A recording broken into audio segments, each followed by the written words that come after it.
Hello guys, नमस्ते and good morning everyone.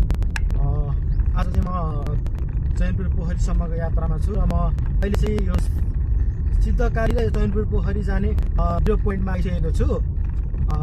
एकदम बाटो राम्रो छ, पिज हो होइन। यो चाहिँ यतापट्टि सिद्धकारी जान्छ होइन, अनि यतापट्टि चाहिँ चैनपुर पोखरी हो। यो चाहिँ चैनपुर पोखरीको गेट हो र अब हामी चाहिँ चैनपुर पोखरीमा चाहिँ तपाईँको छिरिसकेको छौँ होइन। यहाँ चाहिँ अब एकदम पुराना घरहरू छ होइन, देख्न सक्नुहुन्छ।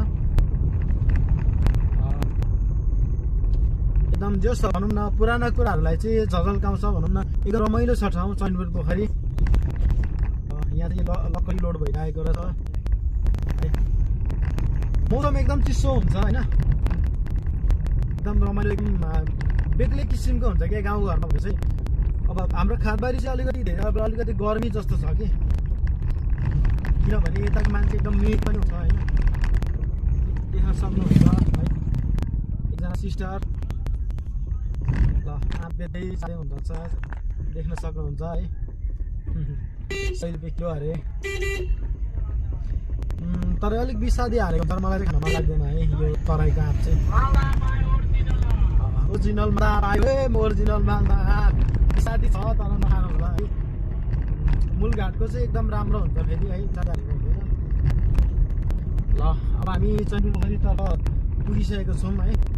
विद्यार्थी भाइ बहिनीहरू पनि स्कुल जाँदैछ। मौसम आज एकदम पानी पर्दा जस्तो चाहिँ एकदम कुल छ मौसम।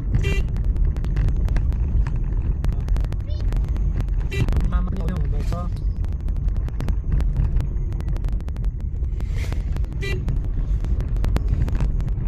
र आज एकदमै मलाई भोक लागेको छ, बुढीलाई यहाँ आज बनाइदेऊ भनेर भन्यो, बनाइदिनु भन्दै दङ्ग्याउनु थाल्यो। अनि म पनि रिसले म हिँडिहालेँ।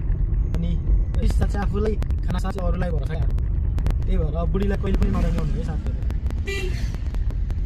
मैले त यो गल्ती गरिहालेँ बुढीलाई दङ्ग्याएर, तर तपाईँहरू चाहिँ नदङ्ग्याउनु होला है, किनभने आफ्नो शरीर हो, आफ्नो हेर्नु केयर गर्नुपर्छ। किनभने आफ्नो शरीरै नरहे भोलि के गर्न